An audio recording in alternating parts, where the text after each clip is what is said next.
ఆంధ్రప్రదేశ్ మాజీ ముఖ్యమంత్రి వైఎస్ జగన్ గుంటూరులో బుధవారం పర్యటించారు. పర్యటనలో భాగంగా ఇటీవల ఓ కేసులో అరెస్టులో ఉన్న మాజీ ఎంపీ నందిగం సురేష్ తో జైల్లో ములాఖతయ్యారు.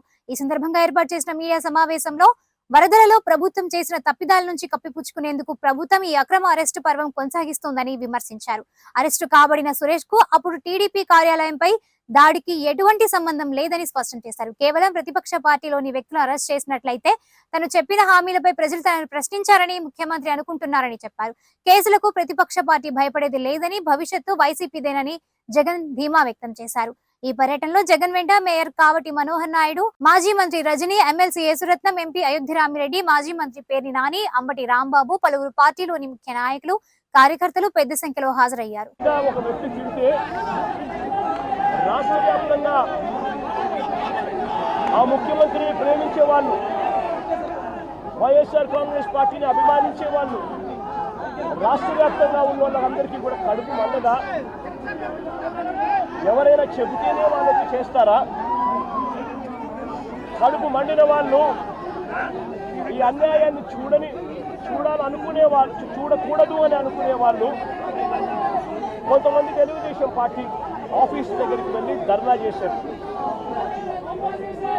ధర్నా చేస్తే అటువైపు నుంచి తెలుగుదేశం పార్టీ వాళ్ళు తప్పు చేసిందే కాక ధర్నా చేయడానికి వచ్చిన వాళ్ళ మీద దాడి చేయడానికి కూడా ప్రయత్నం చేశారు. ఆ దాడి జరిగిన పరిస్థితుల్లో, ఆ తోపులాటలో, ఆ తొక్కిసలాటలో తెలుగుదేశం పార్టీ ఆఫీసు మీద కొద్దో గొప్ప రాళ్ళు పడిండొచ్చు. నేను అడుగుతా ఉన్నా, ఆ జరిగిన ఘటనను ముఖ్యమంత్రిగా నన్ను అన్నా కూడా నేను చంద్రబాబు నాయుడు గారి మీద కక్ష సాధింపు చర్యతో వ్యవహరించాల.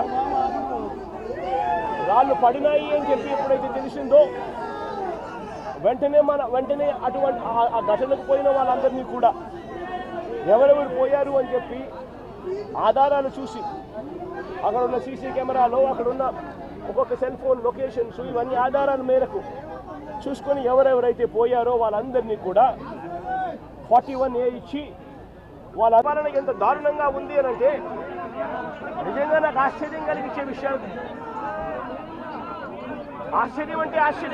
విషయాలు కనిపిస్తాయి.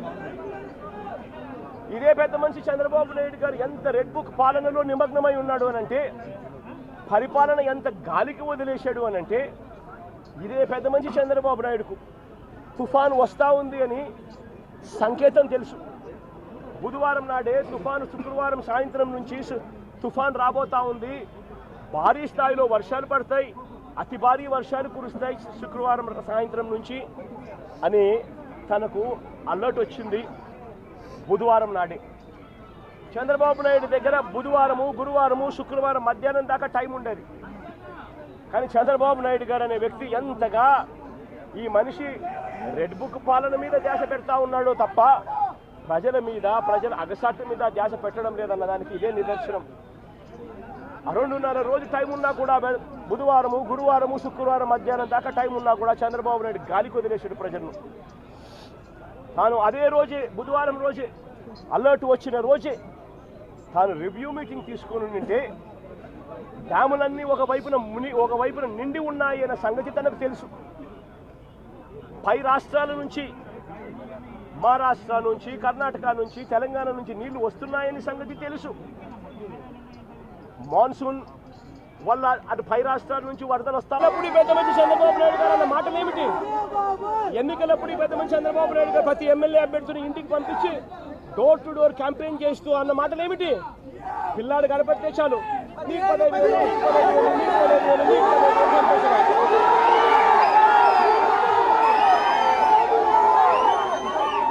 ఇంట్లో నుంచి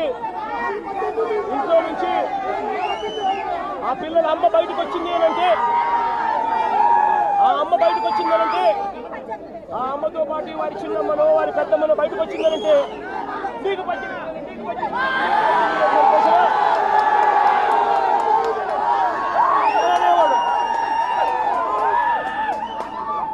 ఇంట్లో నుంచి 50 ఏళ్ల పైచిడుకు ఉన్న మహిళ బయటకు వస్తే చాలు, ఇంట్లో నుంచి పైచిలకు ఉన్న మహిళ బయటకు వస్తే చాలు, జగనన్న చేయూత కింద ఇచ్చింది మీకు కేవలం 18,000. చంద్రన్న వస్తున్నాడు, మీకు సంవత్సరానికి 48,000 ఇస్తాడు. మీకు సంతోషమా? ఇదే చేద్దాం చంద్రబాబు నాయుడు. ఇంట్లో నుంచి ఒక 20 ఏళ్ల పిల్లాడు బయటకు వస్తే చాలు, చంద్రన్న వస్తున్నాడు, మీకు నెలకు 3,000. సంతోషమా నీకు?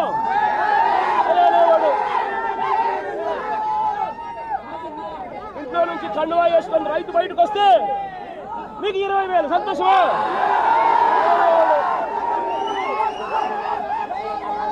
అడుగుతా ఉన్నా, సూపర్ 6 అన్నావు, సూపర్ 7 అన్నావు, ఇంటికి వెళ్ళి అబద్ధాలు చెప్పావు, మోసం చేస్తా ఉన్నావు. మోసంలో నుంచి కోపం పుడతా ఉంది. ఆ కోపంలో ప్రజలు రోడ్డు ఎక్కకూడదు అని చెప్పి, ప్రజల తరపున ఎవరు ఉండకూడదు అని చెప్పి ఎంతటి దుర్మార్గంగా కేసులు పెడతా ఉన్నారు, ఎంత దుర్మార్గంగా పోలీసు వ్యవస్థను మీరు వాడుకుంటారు.